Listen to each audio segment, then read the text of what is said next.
زیتون میں کوئی خاص چیز ہے جس کی اللہ نے قرآن میں قسم اٹھائی ہے۔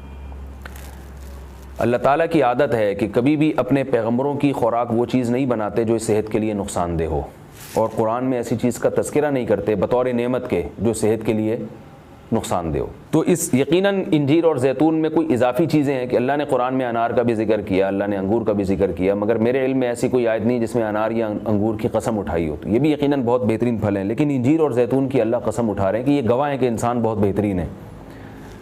تو اس سے ایک تو پتہ یہ چلتا ہے کہ ہمیں انجیر اور زیتون کو اپنی خوراک میں شامل کرنا چاہیے۔ آج کل کیا کھایا جا رہا ہے؟ چائے پی جا رہی ہے، گٹکے کھا رہے ہیں لوگ، پان کھا رہے ہیں، الٹی الٹی چیزیں، بازار سے بنی ہوئی چیزیں، دودھ پیک خرید کے پی رہے ہیں جس کے دودھ ہونے پہ ہی شبہ ہے کہ پتہ نہیں یہ دودھ ہے بھی یا نہیں، اور ایک سوچی سمجھی سازش کے تحت بازاری چیزوں کو پروموٹ کیا جا رہا ہے، اس پہ اشتہار بازی پہ خرچہ کیا جا رہا ہے، ڈاکٹروں کو باقاعدہ خریدا جاتا ہے اور وہ جعلی چیزوں کے فضائل لوگوں کو سناتے ہیں۔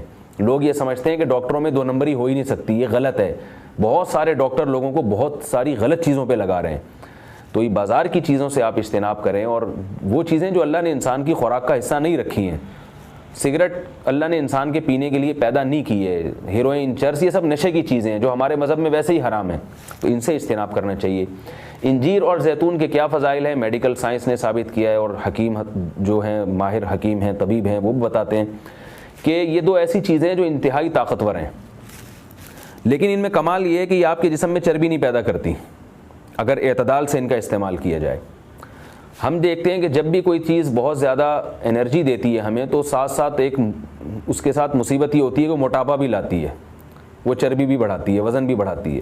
لیکن انجیر بہت طاقتور چیز ہے، نہ صرف یہ کہ آپ کے جسم میں چربی بڑھاتی نہیں ہے بلکہ چربی کو ختم کرتی ہے، کولیسٹرول لیول آپ کا گراتی ہے۔ یہ زیتون میں بھی ایسے ہی ہے کہ زیتون آپ کی صحت کے لیے انتہائی مفید اور بہت طاقتور ہے، اور کولیسٹرول لیول آپ کا کم کرتا ہے، لیکن یہ ضروری ہے کہ اعتدال سے ہو۔ اگر آپ بہت زیادہ کھانا شروع کر دیں گے تو پھر زیتون بھی چربی پیدا کرتا ہے، ظاہر ہے اعتدال تو ہر چیز میں ضروری ہے۔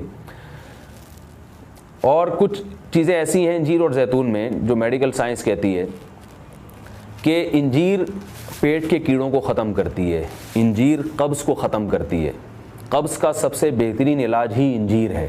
لوگ اس طرف توجہ نہیں دیتے، دوائیں کھاتے ہیں، ایلوپیتھک دوائیں کھاتے ہیں، اس کے سائیڈ ایفیکٹ بہت سارے ہوتے ہیں۔ تو اگر ہم اپنی خوراک میں روزانہ کچھ نہ کچھ انجیر کا استعمال رکھیں تو بہت ساری بیماریوں سے انشاءاللہ ہماری حفاظت ہو جائے گی۔ انجیر میں خاص بات یہ بھی ہے کہ یہ خون پیدا کرتی ہے، سالے خون جسم میں بناتی ہے، لیکن انجیر کے استعمال کا طریقہ یہ ہے کہ اس کو بہت زیادہ چبا کے کھانا چاہیے اچھی طرح۔ زیتون میں بھی اللہ نے بہت کچھ رکھا ہے، قرآن مجید میں اللہ تعالیٰ نے زیتون کی الگ سے بھی فضیلت بیان کی ہے۔ فرمایا کہ اللہ نے اپنے نور کی مثال دی ہے قرآن میں، اللہ نور السماوات والارض مثل نورہ کمشکات فیہا مصباح المصباح فی زجاجہ الزجاجۃ کأنہا کوکب دری یوقد من شجرۃ مبارکۃ زیتونۃ لا شرقیۃ ولا غربیہ۔ اللہ نے فرمایا کہ میری مثال اس نور کی ہے، یعنی ہدایت کی ہے، کہ جیسے کسی اندھیرے میں کوئی چراغ رکھا ہو۔ اب اس چراغ میں اللہ نے مثال کس دی ہے؟ یعنی زیتون کی دی ہے، کہ وہ چراغ جس کو زیتون کے تیل سے جلایا جا رہا ہو، یعنی ایسے تیل سے جو مبارک درخت سے نکالا گیا ہو۔ تو اللہ نے وہاں بھی قرآن مجید میں سورہ نور میں بھی زیتون کے درخت کو اللہ نے مبارک درخت کہا ہے۔ ایک اور مقام پہ قرآن مجید نے زیتون کی تعریف کی ہے، فرمایا کہ وَشَجَرَةً تَخْرُجُ مِن طُورِ سَيْنَاءَ تَنبُتُ بِالدُّهْنِ وَالصِّبْغِ لِلْآكِلِينَ۔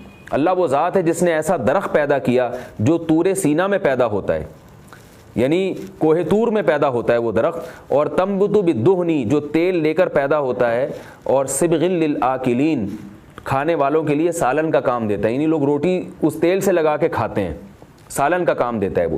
تو اب یہاں مناسبت دیکھیں کہ اللہ نے زیتون کا اس آیت میں ذکر کیا اور ساتھ ساتھ بتایا کہ یہ وہ زیتون ہے جو کوہ طور پہ پیدا ہوتا ہے، اور کوہ طور ویسے ہی ایک ایسی جگہ ہے جہاں اللہ نے لوگوں کی ہدایت کے لیے وحی کو نازل کیا۔ تو پتہ یہ چلا کہ زیتون میں جہاں جسمانی فوائد ہیں وہاں کچھ روحانی فوائد بھی ہیں، کیونکہ اللہ نے اس کو مقدس جگہ پہ پیدا کیا ہے، اور وہاں کا تذکرہ اللہ نے کوہ طور کا تذکرہ اس کے ساتھ ساتھ کیا ہے۔ اور اس آیت میں بھی ایسا ہی ہے، جہاں اللہ نے زیتون کا ذکر کیا آگے فوراً وطور سینا، کوہ طور کی اللہ نے قسم اٹھائی ہے۔ تو اس سے پتہ چلتا ہے کہ زیتون میں جہاں جسمانی فوائد ہیں کچھ روحانی فوائد بھی ہیں۔ روحانی کا مطلب یہ کہ اس کے کھانے سے عین ممکن ہے کہ آپ کی کچھ روحانی ترقی بھی ہو، شاید اللہ کی محبت میں اضافہ ہو، گناہوں سے نفرت پیدا ہو، یا اس کے سے جسم میں کوئی ایسی تبدیلی آتی۔ میں کوئی یقینی بات نہیں کر رہا، لیکن قرآن میں اس طرف اشارہ ملتا ہے۔ اس سے ہمیں کیا پتہ چلتا ہے کہ یہ جو ہم مختلف قسم کے کوکنگ آئل استعمال کر رہے ہیں، ان سے آہستہ آہستہ اپنی جان چھڑانی چاہیے اور نیچرل چیزوں پہ آنا چاہیے۔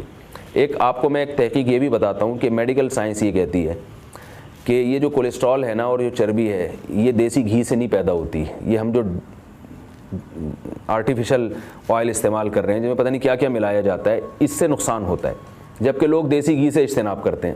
اگرچہ بھی میرا موضوع دیسی گھی نہیں ہے، میں صرف یہ بتانے کے لیے کہ جو قدرتی چیزیں ہیں وہ آپ کی صحت کے لیے نقصان دہ نہیں ہیں۔ آپ کھانے میں اگر زیتون نہیں استعمال کر سکتے تو دیسی گھی استعمال کرنا شروع کر دیں، تو انشاءاللہ اس سے بھی جو بہت ساری بیماریاں ہارٹ کی اور بلڈ پریشر کی اور پتہ نہیں کیا کیا بیماریاں پیدا ہو رہی ہیں، اس میں بھی انشاءاللہ کمی آئے گی۔ اور یہ بھی ہمیں اس آیت سے سبق ملتا ہے کہ آپ قرآن مجید کا معجزہ دیکھیں۔ ابھی چند دن پہلے کسی حکیم کے توسط سے مجھے پتہ چلا، انہوں نے مجھے بتایا کہ میں نے پوچھا کہ بھئی انجیر اور زیتون، انجیر کھانے کا سب سے بہترین طریقہ کیا ہے؟ تو ان حکیم صاحب نے بتایا کہ آپ انجیر کو زیتون میں ڈبو کے استعمال کریں، یعنی انجیر کے ٹکڑے کریں اور 2-3 چمچے زیتون کپ میں ڈالیں اور اس میں انجیر کے ٹکڑے کر کے ڈبو دیں آپ اس میں، اور رات کو آپ ڈبو دیں اور صبح اس کو استعمال کر لیں، وہ زیتون بھی کھا لیں ساتھ میں۔ تو اس وقت میرا ذہن اس طرف نہیں گیا۔ اب آج جب میں یہ اس آیت کا درس دے رہا تھا تو مجھے خیال آیا کہ یہ تو اللہ نے خود قرآن میں دونوں کا ساتھ ذکر کیا ہے۔ حکیم تو آج کہہ رہے ہیں 1400 سال کے بعد کہ ان دونوں کا ملاپ بہت بہترین ہے صحت کے لیے، تو قرآن میں اللہ نے کیسے دونوں کا ساتھ ساتھ تذکرہ کیا ہے؟ تو یہ عجیب اتفاق ہے، اور بلکہ قرآن کی بلاغت ہے اور قرآن کا ایک قسم کا معجزہ ہے کہ آج بہت ساری چیزیں جن کی تحقیق ہو رہی ہیں وہ قرآن میں اللہ تعالیٰ نے ان کے اشارے پہلے سے دے دیے ہیں۔ انجیر اگر آپ زیتون میں ڈبو کے استعمال کرتے ہیں تو اس کے کیا فوائد ہیں؟ ایک فائدہ تو یہ ہے کہ انجیر کو چبانا آسان ہو جاتا ہے، ورنہ انجیر بہت سخت چیز ہوتی ہے، اس کا چبانا آپ کے لیے مشکل ہے۔ جب آپ اس کو زیتون میں ڈبو دیں گے، آپ صبح جب کھائیں گے تو آپ کو پتہ چلے گا کہ وہ نرم ہو گئی ہے، اس کا کھانا آسان ہے۔ اور دوسرا فائدہ یہ کہ اس سے زیتون کا کھانا بھی آسان